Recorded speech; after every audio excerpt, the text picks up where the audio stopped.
The word process is often talked about in sales, and I like the idea of a process. I've been a process guy probably most of my sales career. I keep looking for a process. And the reason why is it's a system, a step-by-step process, but not necessarily sequential. It can be concurrent, and it can vary based off of the company and the people you're selling to. And everyone has a system. It may just be stimulus response. It may be reaction, but we all have to work on our process. It's our game. It's the way we play the game of sales. And today we're going to be talking about that with somebody who helps companies develop their sales process and started in sales really young and has had a lot of success. And what I like about process is that you work hard at your process instead of just working hard. Activity is sometimes the opposite of accomplishment or in the way of accomplishment. And there's all the quality and quantity arguments. But look at your pipeline, look at your territory, your particular sale, and ask yourself, how do I become better at it? Is it just grinding it out? Might be, but that's really on the transactional, low price, low value sale. But most likely, if it's the high dollar, complex sale, the process and working on your judgment of what to work on and how to work on it. That's what we're going to be talking about today. It's a great topic, and this guest came off of my request on LinkedIn for the best salespeople. Always looking for have the best salespeople on the show to share their experience, what they did right, what they did wrong with you, so that you can learn from others' mistakes and accomplishments, because that's what genius is not having to touch the stove on your own. It's you seeing someone else do it and you learning from their mistakes, learning from their accomplishments. Let's get into the interview. Before we do, I want to make sure you listen to the end if you're interested in the courses and taking your sales game to the next level this year. I'll fill everybody in on the updates. The courses are really evolving great, and I'll share how they're working at the very end. Check out CoVideo as well. CoVideo video email is crushing it this year. Every time I talk to somebody who's getting into the course, they say, "Hey, tried that out. You're right. It's really a nice way of connecting with people and being able to differentiate yourself and even show part of your product and your personality as part of the communication process instead of just, bland old text." It's cool. The other thing I really like is Pipedrive. Pipedrive is my CRM. It's the way I keep track of all my deals and to be able to visualize your pipeline and move things around instead of having it in this big clumpy database somewhere that you have no control over. Because as a salespreneur, you're responsible for your time. You're responsible for your focus and the outcome that you get. And you got to have that with you at all times, all your contacts, all your context to be able to close deals. So check out pipedrive.com. Use the Brutal Truth coupon code, all one word. And all the coupon codes are in the show notes. Do you know how to see show notes on a podcast? So when I say show notes, I don't mean go to my website. I mean right here in your palm. When you're looking at the podcast, I think you can just either tap it or scroll up, or there's a details button right there, details hyperlink, and it just shows you all of that stuff. That's where I put the template for telling your manager why they should pay for the course. And I put all the coupon codes for Audible and Pipedrive in there. Let's get into the interview. I'll sum it up at the end. Here we go. Hey, Kiran, welcome to the show. As a way of getting started, tell us about yourself. Hi, Brian. Thank you very much for having me on again today. And look, it's a pleasure to be able to get this opportunity to speak with you guys. But yeah, I'll jump straight in and give you a bit of an introduction to myself. My name's Kiran O'Connor, CEO and co-founder of GrowStream. Now, give you a bit of a background on my sales career. Started sort of at the age of 16. I'll be honest, bit of a norm. I didn't go to university. I decided I wanted to jump straight into the sales career. At the age of sort of 16, I decided to go into sort of insurance side of sales. So your car insurance, your breakdown, that side of things. Very much more of an inbound role, people calling in, and your job would be to upsell them, cross-sell them. So started on the sort of SDR role, sales development rep, and then quickly went into tech sales, so software as a service at the age of 18. Again, started off as a sales development rep. Yeah. So, again, still pretty young and still learning a lot of things. Quickly developed into, I guess you'd call a sales development guy, but more of a closer rather than the guy who's warming up the leads. Yep. At the age of just 18. Done really well. Loved the sort of online demonstration all the way through to being able to take the card payments as every sales guy would. Done really well there, sort of done $1 million in a year in revenue. And quickly become number one within that business, and then was actually tasked to go to Orlando, Florida from London. So moved to Orlando, Florida at the age of 20. Again, tasked to go to that business and help their sales team, and again, sell within the US the same product. This was a point of sale product, so you guys are familiar, POS. Again, done really, really well in the US, become the top sales guy within month 2. Love my time in the US. So yeah, well, exactly. It's where, you're a bit gutted it wasn't number 1, but quickly developed into top sales guy there within the US. Unfortunately, my visa did run out, so I decided to head back to the UK. A lot of the listeners probably wouldn't know a place called Norwich in the UK. It's certainly in the sticks. So I always say London so people know. Moved to London and then decided I wanted to go into the leadership side of things.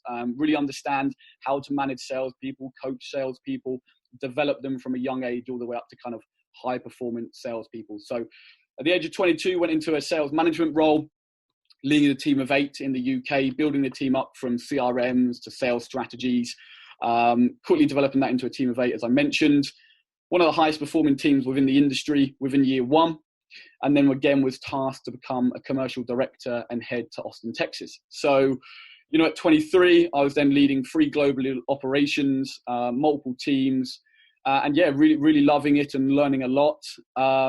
After I finished that role, I thought, it's time to give my knowledge and my expertise to multiple companies rather than going into a full-time role. I then set up GrowStream about 1.5 years ago now. And ultimately what we do is we go into businesses and look at 4 key areas. Number 1 is your structure. So how they're structuring their daytime, the sales team's time, looking at how they handle their leads. So their touch point process, their follow-up, and then their follow-back. So what we've done is we've built a clear four-touch process that we now go and execute in businesses all over the globe. Of course, mainly here in London. That's where a lot of business happens. So still pretty young, but that's a quick cap.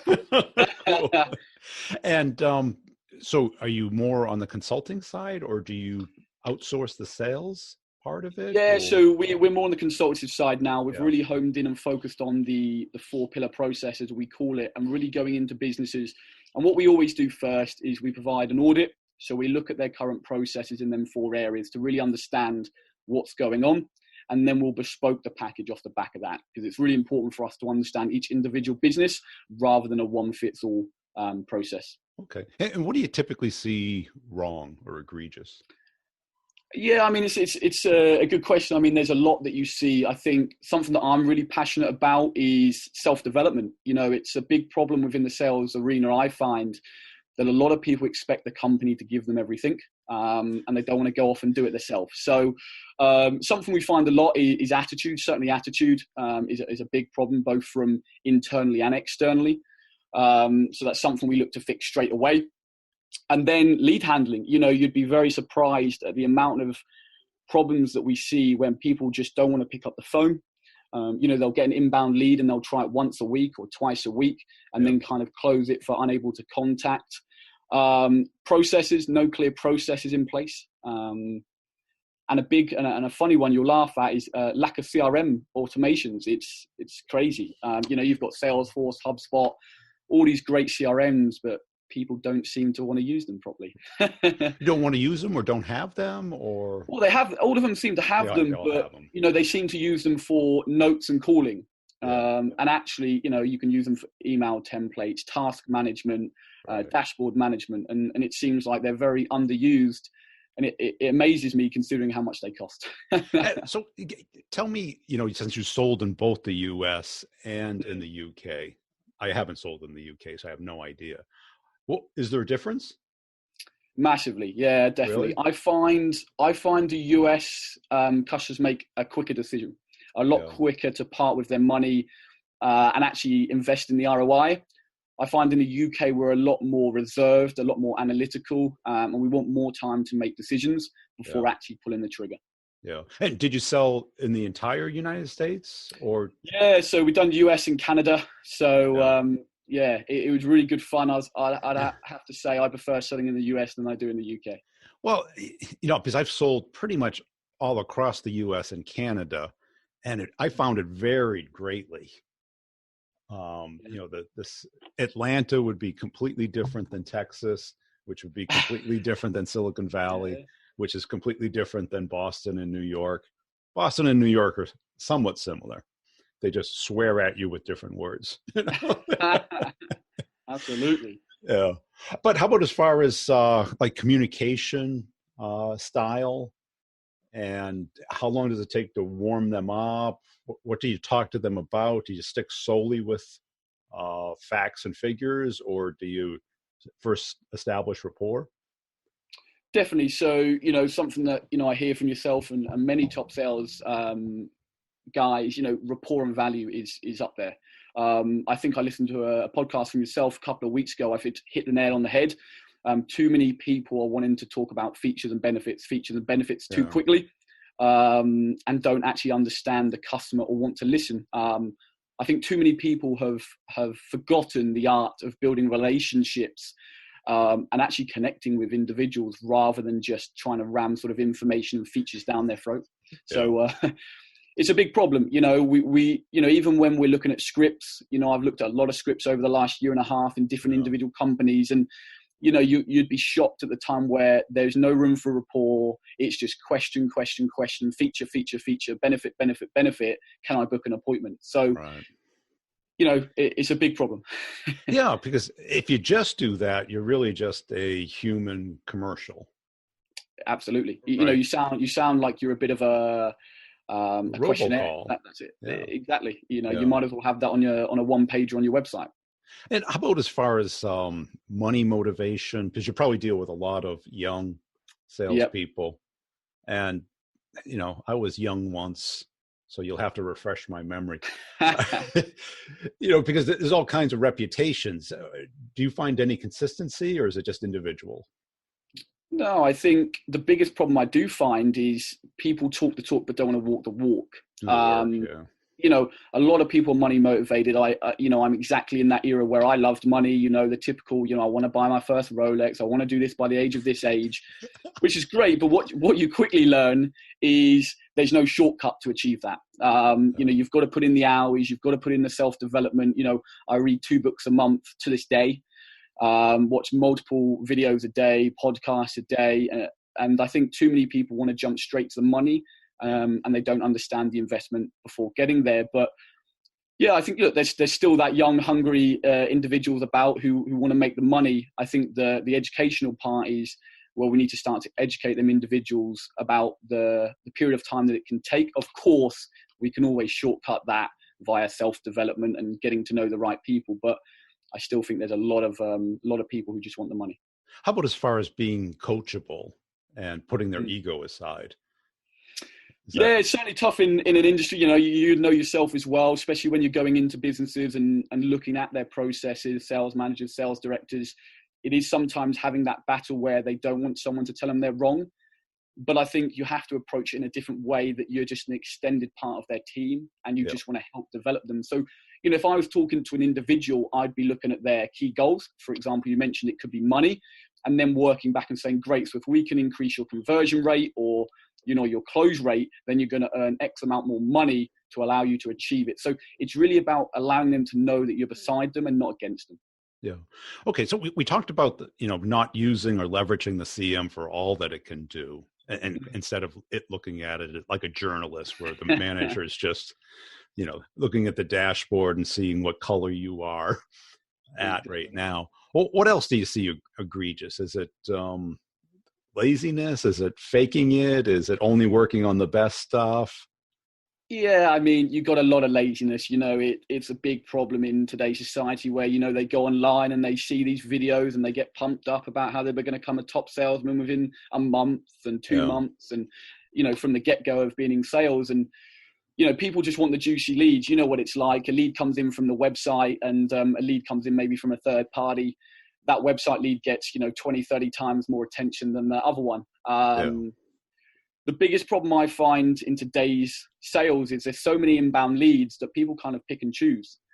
Back when I was cold calling and I was calling off lists and having to really work hard, it seems like there's not so much of that these days. So, right. Yeah, but I think marketing has, since they're incentivized by leads, they produce content that attracts the most people, not qualified candidates. Absolutely. Right? Yeah. So they have a very broad, and I see there's a very famous company that does that. And that causes a problem because it's not a lead. It's really just a contact. Absolutely. And today, especially in B2B, we know who should be interested in our stuff. Right? Yep. Yeah. Absolutely. What do you recommend or coach as far as outreach? What sequence or channel or style? Yeah, it would really depend on the business. Yeah. If someone's selling a sort of low product, for example, I mentioned in the EPOS game or something like that, there's a lot of leads that are coming into their CRM. You go on Google and you type in EPOS or something like that. So, I use a lot of verticals. First of all, obviously, you're going to use your email, your CRM, your text messaging platform, linking that in with things like your LinkedIn. And then obviously going in and finding alternative numbers. To come back to a comment earlier, you mentioned about laziness. Something I see so common about is not going and finding alternative numbers.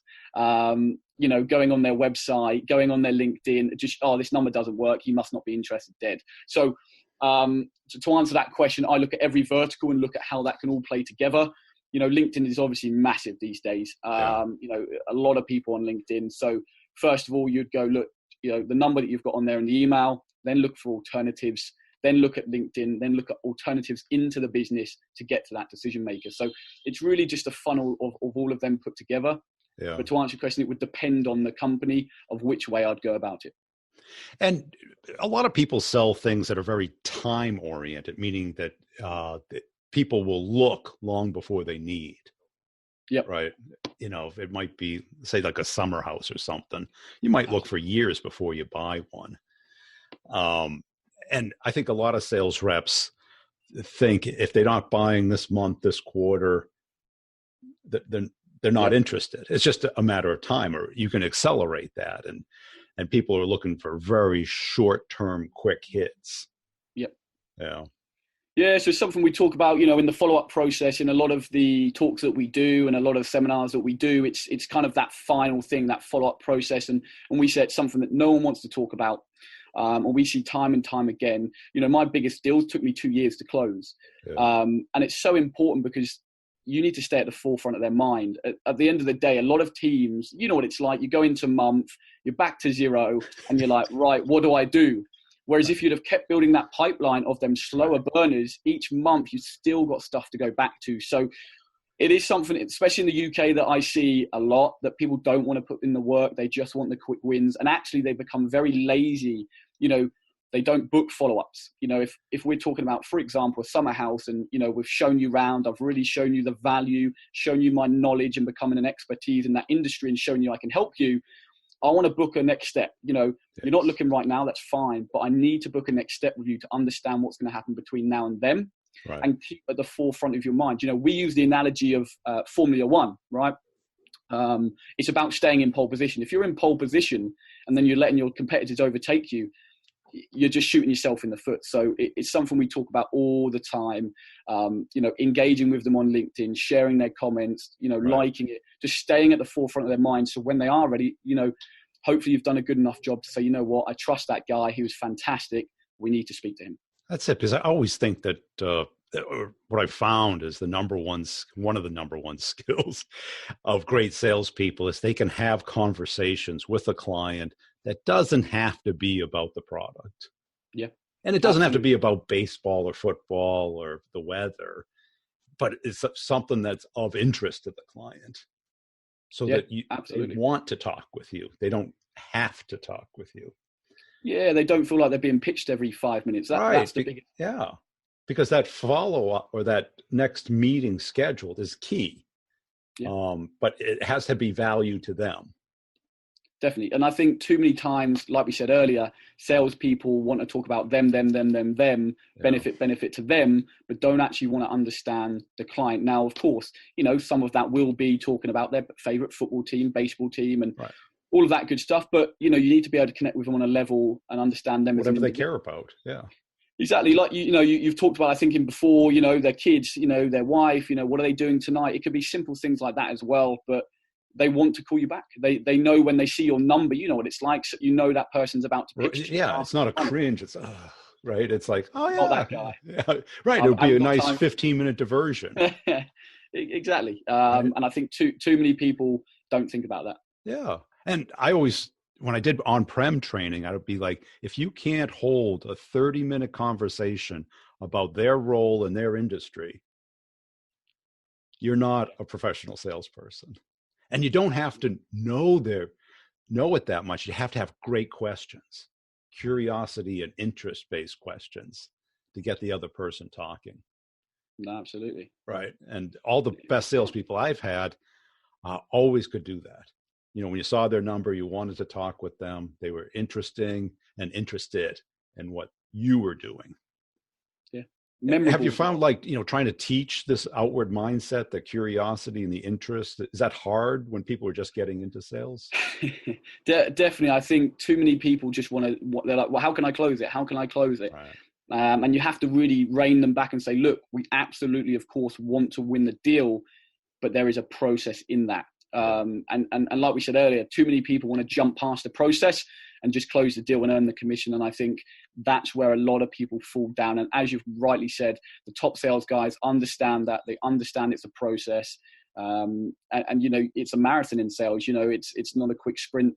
Of course, there will be quick wins in there when people need something quickly. But there's a lot of kickback, especially from youngsters, because they're not trained like that. They're trained to just go for the kill. You've seen the videos of the certain sales trainers, and they, you see people watching on their mobiles. They get pumped up about, like we said earlier, Ferraris and watches, and they're going to become this sales guru and ram down things down people's throats. And they then bring that to the workplace, and then suddenly we're coaching them a different way and saying, "Well, hang on a second. Right, you're not a killer." Yeah. Right, exactly. But people want to think that they close their first deal and suddenly they think they're the best thing, and they're a killer, and it works for every customer is the same, and and it's not until they start to kind of their numbers go down and they realize actually we need to go back to basics here. And that's it, because that's it. They go on YouTube and they watch these people, but you got to understand, he wasn't selling, he was stealing. That's why he went to jail. So exactly that. He can't teach you how to sell. He can teach you how to steal, right? Anyone could lie, but that's not what we want to do. And most of us are not selling something in a one-call sale. It requires conversation, multiple conversations, time gaps for thinking about it, investigating and comparing it, and then a next step, show it, get the technical sale, get the business sale. And I think today there's a huge gap in that even the leaders don't understand that, because everyone's under pressure. And most CEOs just want sales to work. Just, I don't know how you do it or what you do, but just do it. Yeah. No, absolutely. And I think you made a valid point there as well about too many people don't understand the knock-on effect of going for that quick deal. I've had customers who have bought multiple products from multiple companies that I've been at, because you still have that relationship, and they understand how you work and you understand how they work. So I think that's sometimes a lost art in today as well. Yeah. Now, why didn't you go into like the outsourced sales business? Well, yeah, I mean, we looked at it. I think, it's a tough game. A lot of people, especially in the UK, are outsourcing to Africa and places like that, really? Where, where you can hire someone sort of £300-400 a month. Whereas my ethos is I want my guys to be trained to the level that I know they're closing and they're providing my clients with an ROI. when you start to factor in the wages, especially of London and places like that, to get the right people, it becomes very hard to run it at a good level. Yeah. Is it more expensive than the US? Do you know? Or in terms of salaries and stuff? Yeah, I mean, definitely. I think it really depends on where you are. You know, when I worked in the US, there was a lot more flexibility in the US and a lot more, you know, you could work across the US and find great salespeople all over the US. You know, you had less stringent HR processes, notice periods, things like that. So it was a lot, you know, whereas here, you know, you've got the HR, you've then got all of the wages, the salaries, then you've got the pensions and things like that. So, you know, I really wanted to focus on, you know, what I love and what I'm good at, and really, and you know, it's something that I've been bad at in the past, is not focusing. And sometimes I think it's important in a business to really focus on delivering value and actually understanding, you know, you need to really consistently hone down on what you're good at. So I think that's why, you know, we stayed clear of that. But you're still kind of limited by how many hours you have, right? So that's our biggest challenge right now as a business. Certainly my biggest challenge, you know, there's not enough of me, as we know. You know, a lot of consultants will work typically on a day rate or a project rate, which means you're obviously limited. There's only a certain amount of days in a month. So of course, you know, moving forward, my goal would certainly be to go into writing books and more webinar-based training and things like that. But I think, you know, the early days, you really need to put in the work and get in front of the clients and deliver the value. And as you can see, you know, you've got a great brand, you know, got hundreds, thousands of followers. And, you know, once we can get to that level, then I think that's when we can start to adapt the model. Yeah. And where do you see it taking? Just hiring more people, or just more online? My goal would be, first of all, putting it more online and building the brand of the business, and then looking at maybe a sort of franchise model where you can have sort of a trainer in each area of the UK who's responsible for that area, all built on a certain course and delivering a certain way of doing things. So that's the goal. You know, it's a learning curve, of course, you know, going from working in a business as a commercial director and sales manager to being responsible for marketing, finances, taxes, hiring, it's a lot. And delivering. So, you know, it's been a learning curve. And I think that's where people like yourself and me, you know, we love what we do because we throw ourselves in and we adapt and we learn. And it's something that I say to people time and time again, don't see it as failing, see it as learning, and make sure you're putting yourself out there. And what advice do you have, you know, given that I'm sure you made a lot of mistakes, and, you know, to the people like who are just starting to get into sales, what would you say? Do this, just shut up and do it. Okay. Right. Yeah. Earn your credits, you know, don't just do the 9 to 5, 9 to 6s. I know you know, there's a lot of taboo about this work-life balance and, you know, work is different to life. You know, it's something that drives me crazy. Look, I put in 18 hours a day. I still do. You know, it's 8 years later. You know, I read 2 books a month. I watch podcasts. I go to meetups. I go to networking events. I'm constantly wanting to learn and get better. So my first thing is don't believe everything that's online. You've got to put in the hours. And then the second one is self-develop. Really, really self-develop yourself, not only inside of work, but outside of work. Biggest thing that I found useful is coaches, first of all. You know, it doesn't matter whether you're a sales coach or not, you still need a coach. You know, I've got coaches. I have business coaches. It really does fast track your progression. You know, I'm 24, I've done well, but I'm still not happy. And there's people that just think that was easy and you kind of just jump there. So mentoring, coach, and then putting in the hours and self-developing, they're going to be my top 3 tips. Yeah, because I always talk about working smart and stuff, but I still put insane hours in. Exactly. Right? It's not like, you know, that 4-hour work week mentality. You know, there's ways of doing that, but a career salesperson, because I have this kind of idea of what I call a salespreneur, is you may be an employee, but you got to think like an entrepreneur, right? And I think giving people a base salary does them a disservice because it gives them a sense of comfort that they shouldn't have, right? Yeah, 100%. I think too many people think literally about their job role. It's something actually we're really passionate about. You know, I have people come to me and they're upset or they're having a bad month. And they say, but I'm just a sales executive and I'm not doing very well in life. I'm like, well, hang on a second. You're actually your own business. Now, forget the whole, it's your personal brand, but actually you need to look at how many leads have you had this month and how much does that cost the business and how much have you made for the business? Are we in profit? Yeah. So we really do, teach a different mindset, both internally to the business and externally. And I think you hit the nail on the head there. Especially in London, the base salaries are rising and rising for sales guys. And it's just giving them that excuse not to do that final phone call, not to pick up the phone, not to do that email. So we're breeding laziness. Because people, when I say that to people, they say, well, then I would make less. No, you would make more because the comp plan, any company would pay you more if they didn't have to pay you a base. Absolutely. Right? And what all the complaints I get from people are things outside of their control. Their manager, the overuse of the CRM, the mindless metrics versus smart metrics. And, can you change those? Probably not.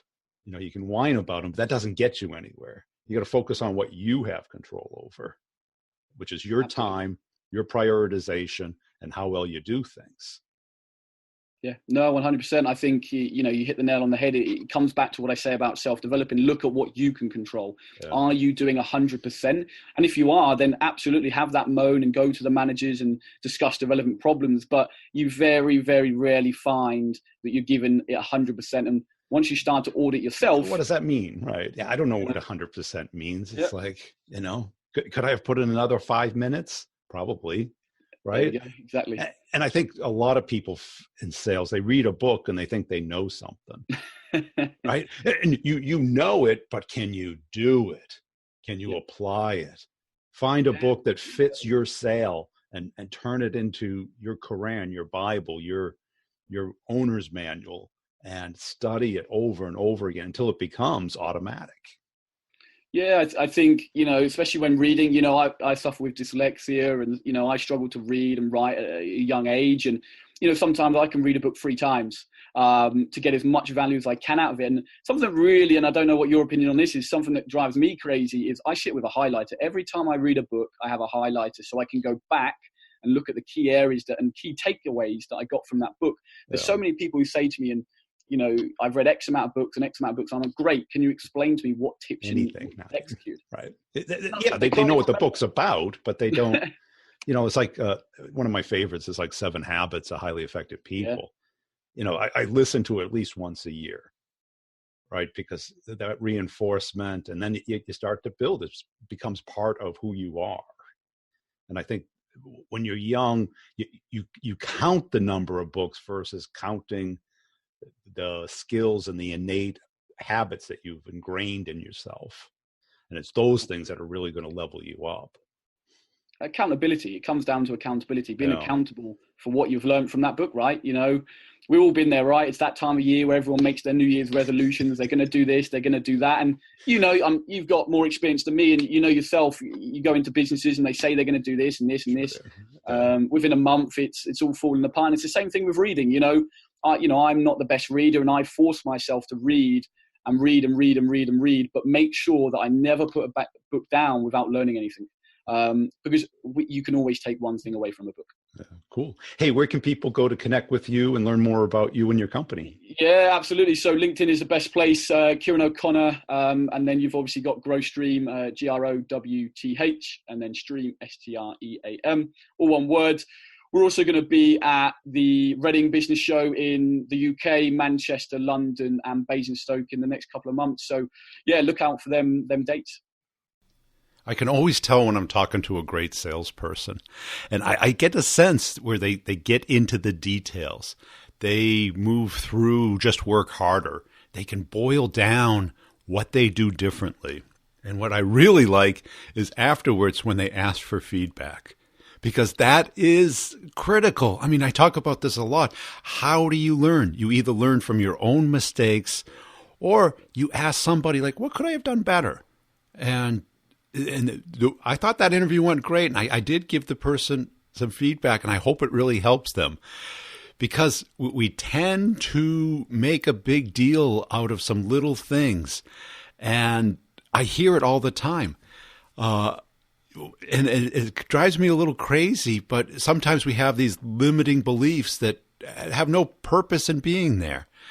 I really enjoyed that conversation. I hope you did too. Check him out on LinkedIn. He's a great guy, and certainly somebody that we could all connect with and learn from. And I think the thing that I'm getting out of this type of approach to the podcast, I have many more reps on than instead of just sales trainers, experts, authors. They're all good. Going to have some more on.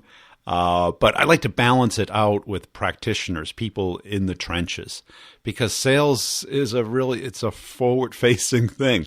We're out there. We're the athletes of the business world. We're the soldiers of the business world. It's up to us to make results happen. To give everybody an update on the courses, office hours is really turning into what I wanted them to turn into, where it's really engaging. People are sharing ideas, tools, approaches, and feedback on applying the course to their particular deal. So we're getting a community sense out of the course, which is really good.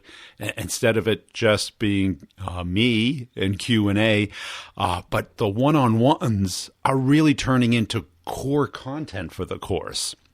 Because, yeah, you learn how companies buy. You learn how to build out your map to money. But then when you apply it, that's where the rubber meets the road. And you find the nuances, little ways of changing the name of things that gets people to be more responsive to it.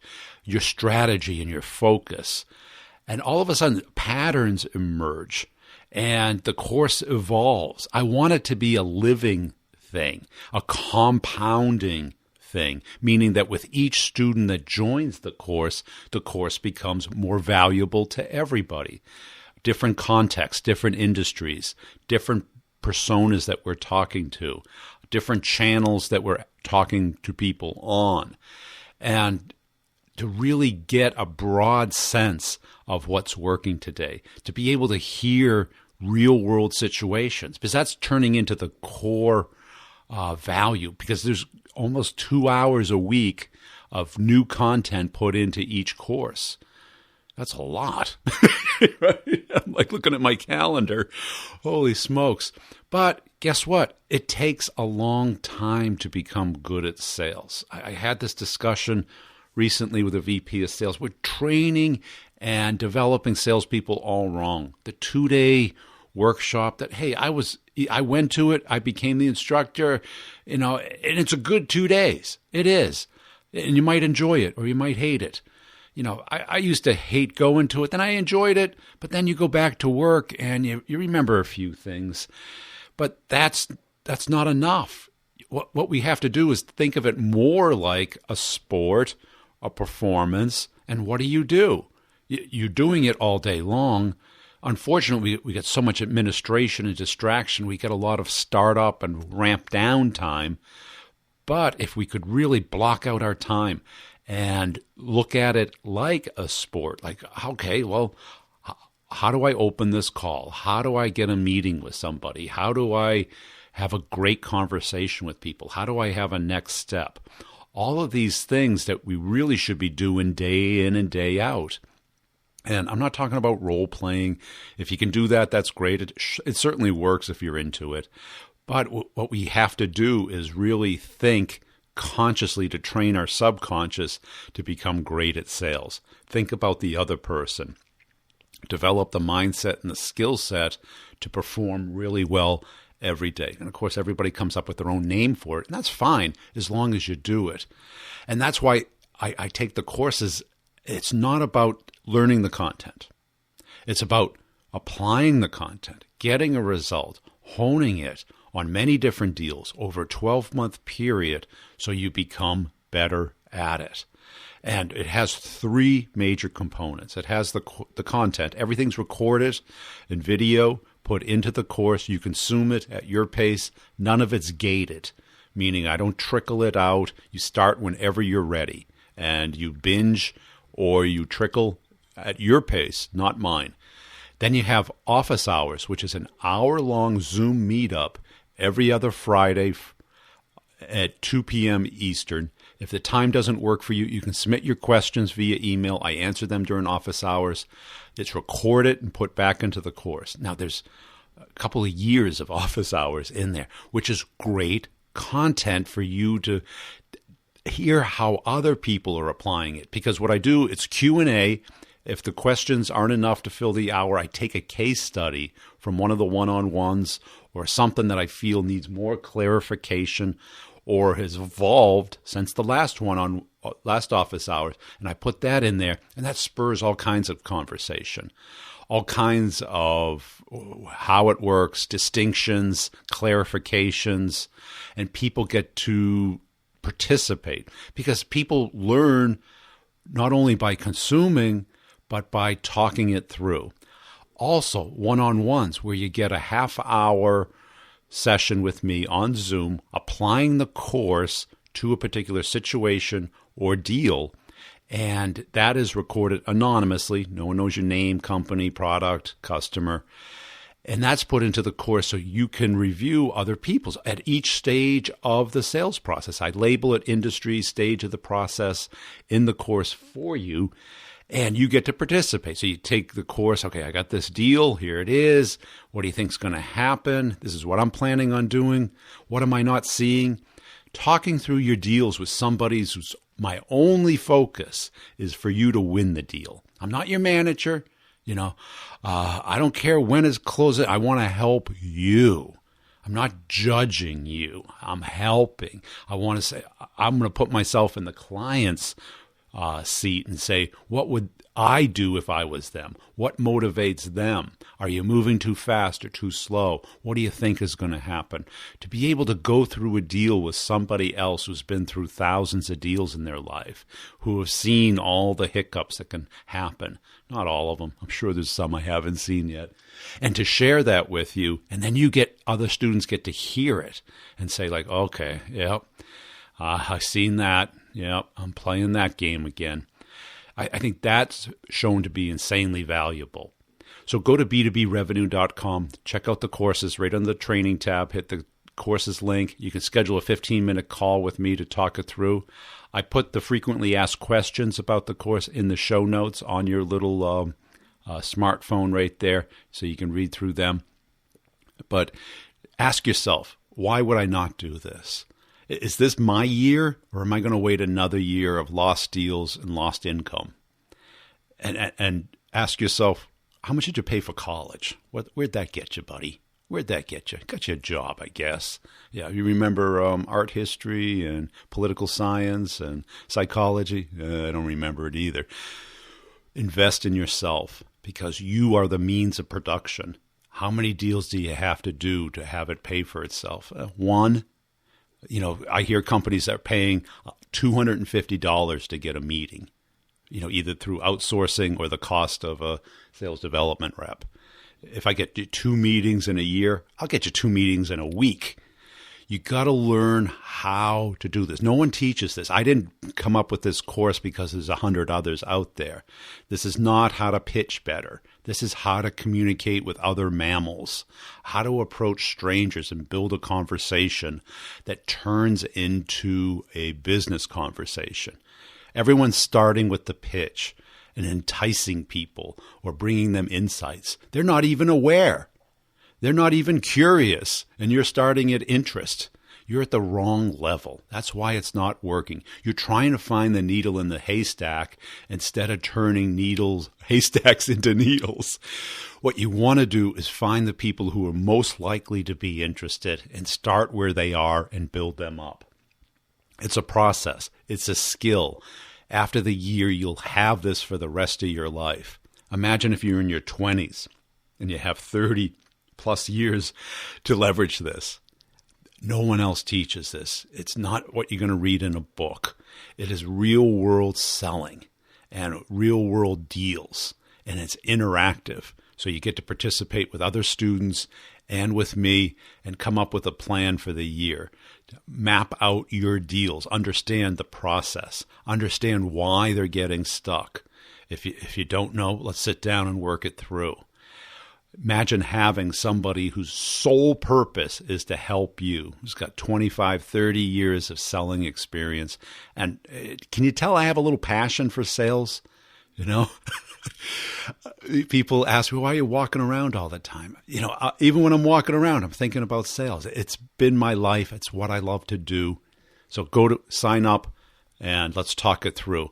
Hey, make sure you're checking me out on LinkedIn. I put the funny videos up on LinkedIn twice a week, maybe 3 times sometimes. I put them all up on YouTube as well. All the interviews are now done on video, so you can watch them on YouTube so you can get an idea of what people look like. I also share them on the company page on LinkedIn if you want to check it out there. A little like, comment, or share would certainly be appreciated. You know, spread the word about the truth. We've got to get the truth out there, folks. We'll see you next time.